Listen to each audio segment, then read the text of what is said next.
And we knew it in the minute when we got the project that this is going to be like never going to do it in our lifetime probably again kind of situation. Got a call from a friend saying there's a project in Uzbekistan and I don't know exactly what it is, but I think they really need an interior architect and can you prepare a contract by tomorrow? I think it's an opera house, but it turned out to be that's not an opera house. It was the building for the government to do all their state events. So it's a big 2,000-seat auditorium with like political, welcoming state guests and all that. But multifunctional. Multifunctional. So it's like a 40,000 square meter building at the core of Tashkent at the main square, right?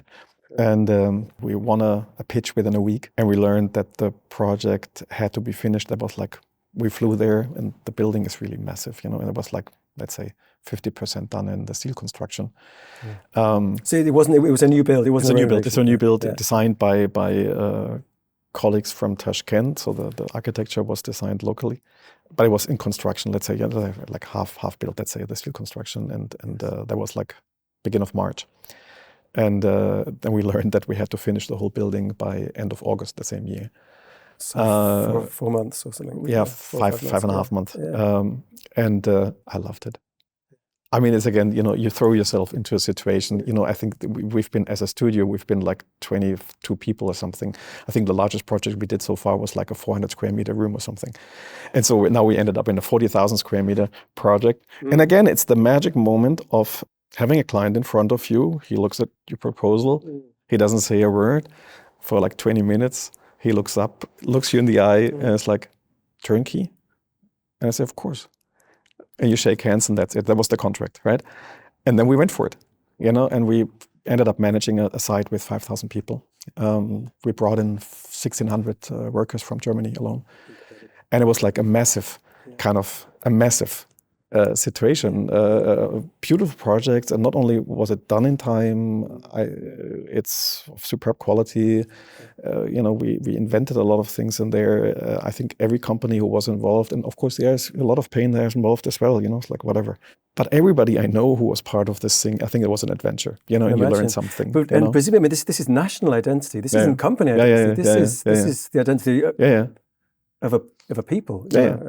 And that was the brief, right? It was like about finding a language which is not a kitsch kind of redo of the glorious past. Uzbekistan has a beautiful building tradition of being the center of the Silk Road. So you have stunning Islamic architecture in Bukhara and so on.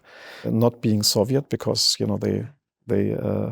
they've been long enough part of the Soviet realm and so they hated it. Although I have to say, the Soviet architecture in Tashkent is stunningly beautiful. Yes. But to find a contemporary kind of expression of something which relates to them and is not a copy of something else. And I think that was a beautiful moment beside being successful in delivering the project. A lot of people were so massively touched because they really felt that relates to them. This and was really these beautiful. Were people within the government, like a lot of everybody people. A lot of people. That was like the most beautiful moment. With all that kind of. I mean, we were working day and night, and there's like a million stories to tell. But even in that scale, in that kind of short period of time, to be able to create something which touches people, and that's ultimately what you want, right? You want something again. Comes back to value. People kind of resonate with. They need to feel cared for. Ultimately. That was the most beautiful moment, right?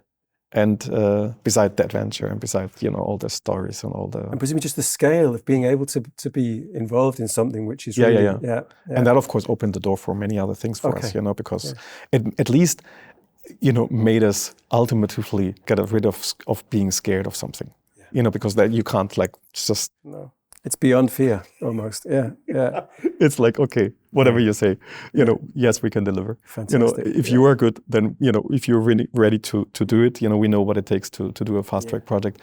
In many respects, I think that was interesting because I've never been to Uzbekistan before. I've never been to Central Asia before. I never worked in an Islamic context before. We as an organization were, as I said, like in a total different scale of project. And to be able to pull that off, I think that was beautiful moment.